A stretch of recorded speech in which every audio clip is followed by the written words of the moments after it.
Hello and welcome back. My name is Jack B, and as always, thank you for viewing my video. Before getting into the topic of this episode, I'd like to make it clear that I believe the state of our country is the fault of both sides of the aisle. Today, both parties may be at the extreme opposite ends of their spectrum for their ideologies, but they use the same tactics to manipulate the public. The only difference between the parties' methodologies and operations, behind the scenes, is how they spell their names. Both parties are embedded in the swamp. They cater to the billionaire club.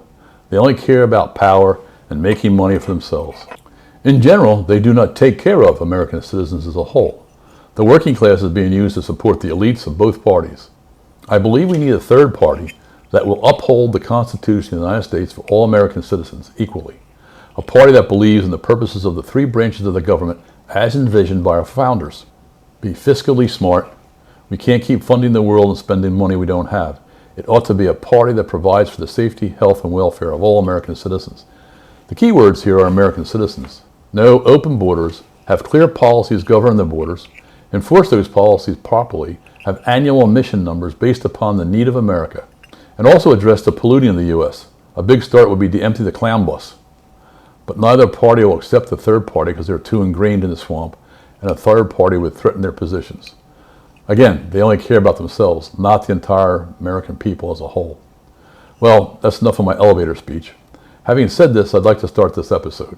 I've been thinking about and trying to understand whether we have moved into an authoritarian form of government or a totalitarian form of government. I suspect most people do not recognize or see the change as it is occurring.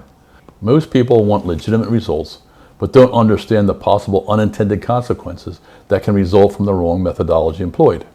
To help me resolve this question, I believe I first need to understand what type of leadership we have now.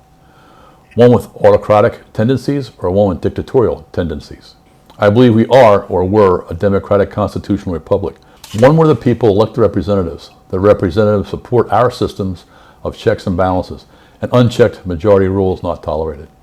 Our form of government is fragile and has allowed an autocrat to be elected as president.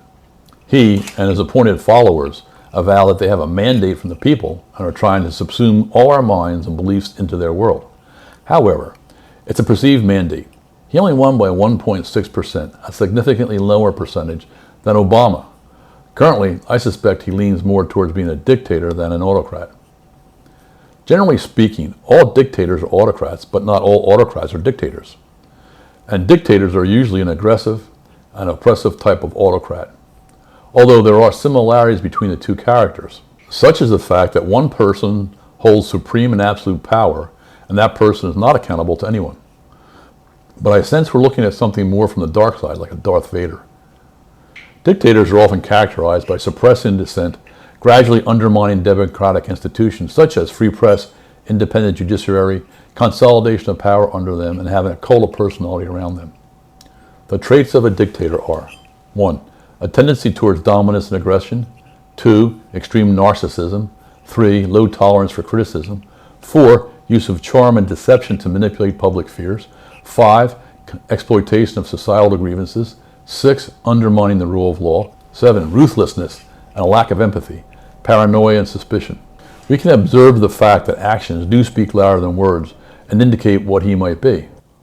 Authoritarianism and totalitarianism are both types of an autocratic government, but they differ in the extent of their control over society. Authoritarianism concentrates power in the hands of a single leader or small group who are not accountable to the people. It controls key institutions, although it may not extend their control to all aspects of society. Citizen participation is limited. There is some degree of public life and social organization that is not directly controlled by the state. Totalitarianism, on the other hand, concentrates all power in the hands of one leader who is not accountable to the people.